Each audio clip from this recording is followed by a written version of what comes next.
Hi friends, आसान भाषा में आपका स्वागत है। आज हम लोग हिंदी के न्यू टॉपिक संधि शुरू करेंगे। ठीक है, इससे पहले हमने बायोलॉजी पढ़ाया है और बायोलॉजी में ब्रेन पार्ट पूरा कवर किया हुआ है। आज हम लोग हिंदी शुरू करेंगे।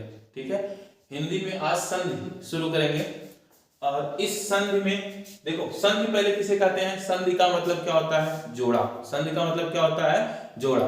जो पंडित जी वगैरह आते हैं बियाह में मेहरारू मन से को जोड़ते हैं इस तरीके से रुपट्टवा से, जो क्या होता है? एक प्रकार का संधि होता है। ठीक है, तो आइए हम देखते हैं क्या हो गया।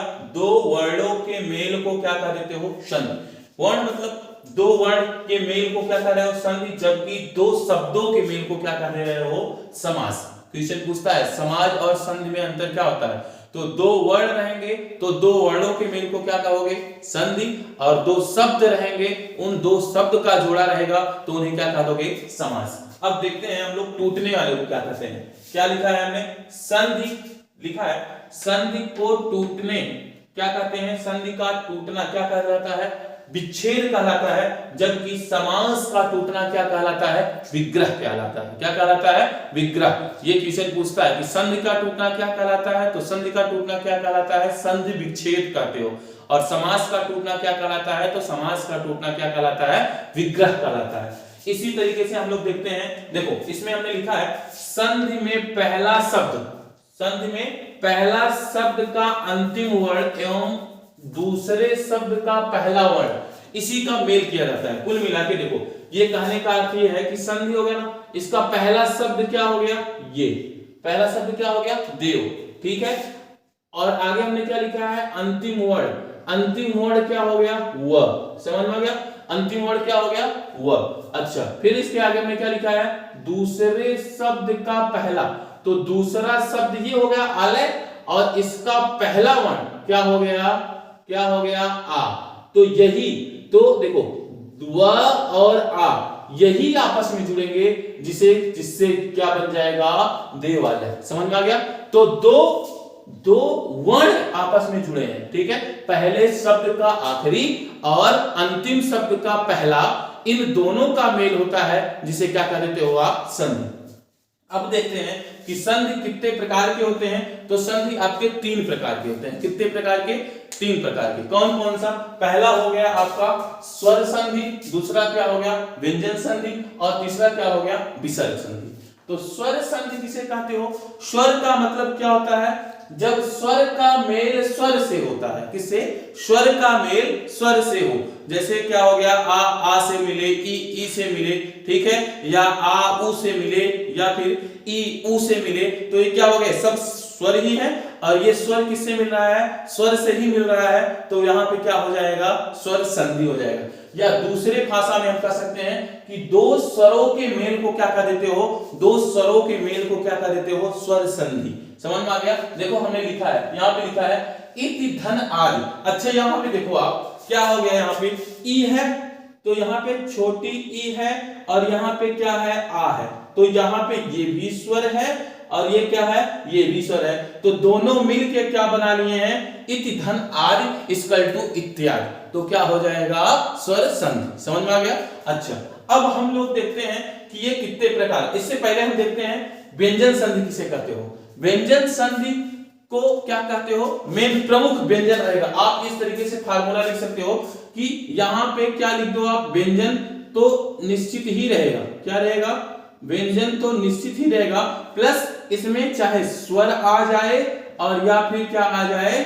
व्यंजन आ जाए। ठीक है, तो एक व्यंजन संधि में एक व्यंजन निश्चित रहेगा, लेकिन जो दूसरा शब्द रहेगा वो दूसरा शब्द स्वर भी हो सकता है और दूसरा शब्द क्या हो सकता है? व्यंजन भी हो सकता है। जैसे हमने आपके बताया ना कि ये पहला संधि का पहला शब्द, तो व्यंजन में क्या हो जाएगा? जो पहला शब्द का अंतिम वर्ण रहेगा वो क्या रहेगा? व्यंजन रहेगा। जैसे का, गा, गा। ठीक है, तो ये सब क्या हो जाएगा? व्यंजन हो जाएगा। लेकिन दूसरे शब्द का पहला वर्ण जो होगा वो स्वर भी हो सकता है और व्यंजन भी हो सकता है। समझ में आ गया? अब देखिए, इसमें हमने क्या कहा? वही लिखा है कि व्यंजन का मेल स्वर अथवा व्यंजन से होता है। मतलब दोनों से हो सकता है, चाहे स्वर से हो चाहे व्यंजन से हो, तो क्या हो जाएगा? व्यंजन संधि ही हो जाएगा। ठीक है, अब हम लोग पढ़ते हैं। देखिए क्या इसमें लिखे हैं ना? लिखे हैं कि नहीं? देखो, वाक धन ईस, तो क क्या हो गया, स्वर हो, क क्या हो गया, व्यंजन हो गया, और ई क्या हो गया, ई आपका जो हो गया वो स्वर हो गया, तो इसे क्या कह दोगे, वागीस। क्या हो गया, वागीस। तो ये क्या उनसी संधि कहलाएगी, व्यंजन संधि। हमने आपको ट्रिक बताया है, कौन सा ट्रिक बताया है कि पहला, ये लिखा है ना, पहला व्यंजन ही होगा, तो पहला व्यंजन ही है। देखो उसमें भी है उत धन ज्वल इक्वल टू, देखो त क्या है, व्यंजन ही है, लेकिन यहां पे क्या हो गया है, आधा व और आधा ज, तो ये क्या हो गया है, व्यंजन हो गया है, लेकिन ऊपर वाले में क्या था, स्वर हो गया था। ठीक, तो ट्रिक आपको क्या रखने, याद रखना है कि पहले शब्द का अंतिम वर्ड क्या होना चाहिए, व्यंजन ही होना चाहिए, तो चाहे जो हो जाए वह व्यंजन संधि ही हो जाए। समझ में आ गया। अच्छा, इसके बाद फिर क्या हो गया, हमने बताया विसर्ग संधि, तो इसमें क्या लिखाया है, यदि विसर्ग के बाद कोई स्वर अथवा व्यंजन आए तो उसे क्या कह दोगे, विसर्ग संधि कह देंगे। समझ में आ गया। अब देखते हैं हम लोग, देखो क्या हो गया, प्रातः धन काल, ये क्या हो गया, विसर्ग आ गया, और यहां पे क्या हो गया, का आ गया, तो क्या हो गया, व्यंजन हो गया, तो यहां पे क्या हो गया, व्यंजन संधि हो गया। ठीक है, अब हम लोग देखेंगे स्वर संधि के बारे में। तो ये स्वर संधि कितने प्रकार की है, स्वर संधि 5 प्रकार के होते हैं। कितने प्रकार के, 5 प्रकार के, या इस तरीके से समझो कि वर था, उस वर के 5 बेटे हुए, वर के कितने बेटे हुए, 5। कौन कौन सा, वर का मतलब स्वर, ठीक है, देखना कौन सा हो गया, यड़, अयाद, दीर्घ, गुण और वृद्धि, ये सब के सब कौन से हो गए, स्वर संधि के अंतर्गत आ गए। अब मोस्ट कंफ्यूजन होता है, आपको बहुत ज्यादा कंफ्यूजन होता है जब शब्द दे दिया जाता है और उस शब्द में पहचानना होता है कि इसमें स्वर, मतलब स्वर संधि में कौन सा संधि है। ठीक है, तो आज हम लोग पढ़ेंगे यड़ संधि के बारे में, और निश्चित तौर से आप ये याद रखिएगा कि आज यड़ संधि का हम लोग पूरी तरीके से क्या करेंगे, खात्मा कर देंगे। आप देखते ही स्वर संधि में यड़ संधि को पहचान लोगे, ऐसा मैं ट्रिक बता दूंगा। आंख बंद किए रहोगे तब भी कोई बोल देगा तो आप तुरंत क्या करोगे, उसे यड़ संधि है बता दोगे। देखो सबसे पहले यड़ संधि में आपको एक चीज याद रखना है, क्या लिखना है, ई उ री ली। क्या हो गया, हमने क्या बताया, मतलब लास्ट शब्द का पहला जो यहां पे लिखा है, यहां पे पहले शब्द का अंतिम वर्ण क्या आ जाए, ई आ जाए, चाहे उ आ जाए, उ आ जाए, या री आ जाए, या ली आ जाए, ये सब ध्यान देना है। ठीक, ये सब केवल ई उ री ली, यही ध्यान देना है।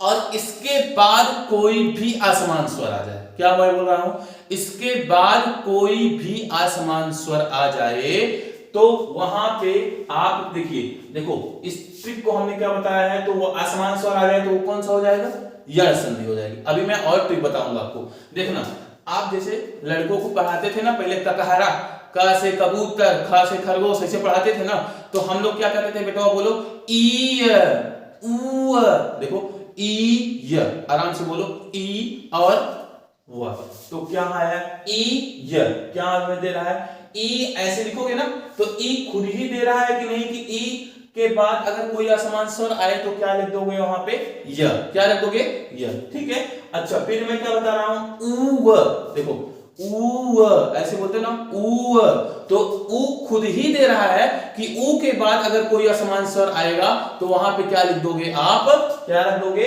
व लिख दोगे। समझ में आ गया। इसी तरीके से री के बाद कोई असमान स्वर आता है तो र लिख दोगे, ली के बाद कोई असमान स्वर आता है तो ल लिख दोगे। अब देखते हैं कुछ इसके उदाहरण। हमने क्या बताया, देखिए अनुधन क्या हो गया, एषण, देखो हमने क्या बताया, इसमें ट्रिक क्या हो जाएगी, ये उ वाला ट्रिक आएगा ना तो क्या हो जाएगा, देखो हमने लिखा है अ न उ, उ आ गया ना। अब हमने क्या बताया, उ के बाद क्या होता है, उ व, क्या करना है, उ आया है तो उ के स्थान पे क्या लिख देना है, हमको व लिख देना है, क्या लिख देना है, व लिख देना है। और ये जो जिस भी शब्द में ये वाला लास्ट में इसको क्या कर देना है, आधा, जैसे ना में उ की मात्रा लगी है तो ना को हम क्या कर देंगे, आधा। समझ में आया, तो हमने यही लिखा है, देखिए अन, अब देखो ए का मात्रा यहाँ है तो उ के स्थान पे क्या आ जाया है, व आया है कि नहीं, हमने बताया गया उ के स्थान पे क्या आ गया है, व, तो यहाँ पे क्या हो गया, अन, फिर क्या हो जाएगा, व आएगा ना, तो व के स्थान पे ए का मात्रा यहां से आया है। ठीक है, तो इसे क्या कर दोगे, अन्वेषण। समझ में आया, ठीक है। अच्छा इसी तरीके से हम लास्ट और देख लेते हैं, जैसे इति धन आदि, इति धन आदि दिया है तो इति क्या क्या हो जाएगा, ई में छोटी ई की मात्रा है तो ई य, तो मतलब यहाँ पे क्या हो जाएगा, य आ जाएगा। क्या आ जाएगा, य आ जाएगा, और य पे आ की मात्रा लग जाएगा, और ये ता क्या हो जाएगा, आधा हो जाएगा। समझ में आया? कुल मिला के आप में जिसमें भी ये मात्रा दी हुई है लास्ट में, उसे क्या कर देना है, आधा। क्या कर देना है, आधा। ठीक, तो यहाँ पे आधा न हो जाएगा और आधा यहाँ पे आधा ता हो जाएगा। हो गया कि नहीं? तो इससे क्या कर दोगे, इति धन आदि, तो क्या हो जाएगा, यही आया कि नहीं? देखो ये ई का हमने क्या कर दिया, आधा कर दिया, फिर या के ता के स्थान पे क्या कर दिया, ई के स्थान पे क्या कर दिया, यह लिख दिया, और फिर क्या लिख दिया, आदि। ठीक है, इत्यादि। अच्छा, इसी तरीके से आपका मात्र आज्ञा भी हो जाएगा, मात्र की आज्ञा। अच्छा, मोस्ट इंपॉर्टेंट ट्रिक जो आपको शब्द दे देता है और शब्द दे के पूछता है कि ये कौन सी संधि है। तो देखो, सबसे बेहतरीन ट्रिक आपको इस तरीके से याद कर लेना है कि अगर य और व, सुनो, य फिर से सुनना, य और व के पहले आधा अक्षर आता है, सबसे बेहतरीन ट्रिक है, य और व के पहले आधा अक्षर आता है, तो वो कौन सी संधि है, वो कौन सी संधि है, यण संधि है। कौन सी संधि है, यण संधि। समझ में आ गया? देखो, और एक चीज और उसी में लिख लेना कि अगर बीच में त्र आ जा रहा है, कौन सा आ रहा है, बीच में त्र आ जा रहा है, तो कौन सी संधि हो जाएगी, तब भी वो कौन सी संधि हो जाएगी, यण संधि आ जाएगी। देखो, हमने कुछ उदाहरण लिखे हैं और हमने लिख भी दिया है, यदि य व से पहले अर्ध अक्षर आए तो कौन सा संधि हो जाएगा, यण। आज जाके आप बुक में देखना और देखना, हमको गलत साबित करना कि सर जो बताए हैं वो गलत है या सही है। 100% आपको जितने भी यण संधि के उदाहरण मिलेंगे, सब के सब य और व के पहले क्या हो जाएगा, आधा अक्षर मिल जाएगा, और वहां पे आपको पता चल जाएगा कि सर गलत बताए हैं या सही बताए हैं। ठीक है, अब देखना, हमने लिखवाया है कुछ उदाहरण, जैसे प्यार, प्यार बिना चैन कहां रे, तो क्या हो गया, प्यार में आधा प आया ना, फिर यार आए। ठीक है, तो यही लिखे, देखो अत्याधिक, देखो अ फिर या के आगे आधा ता आ गया तो अत्याधिक हो गया। नेक्स्ट हमने लिखा न्यून, देखो फिर या आया, या के आगे क्या आ गया, ना आ गया, तो ये क्या हो गया, न्यून। देखो प्रतिधन एक, देखो इसका क्या हो जाएगा, प्र, या के आगे क्या आया, आधा अक्षर आया, तो इसे क्या कहोगे, यण संधि। फिर क्या हो गया, व आया, व के आगे क्या हो गया, आधा शब्द आया, तो ये भी क्या हो गया, यण संधि। फिर देखो व आया, व के आगे क्या हो गया, आधा स आ गया, तो ये भी क्या हो गया, यण संधि हो गया। और प्यार में तो सब जानते हो क्या हो जाता है। ठीक है, तो मात्रा आ गया, देखो त्र आ गया बीच में ना, अत्याचार, आधा आधा है ना, तो इस तरीके से आप देखना, तो यण संधि आपको आंख मूंद के पूरी तरीके से क्लियर हो जाएगी। सिर्फ और सिर्फ आपको इतना ध्यान रखना है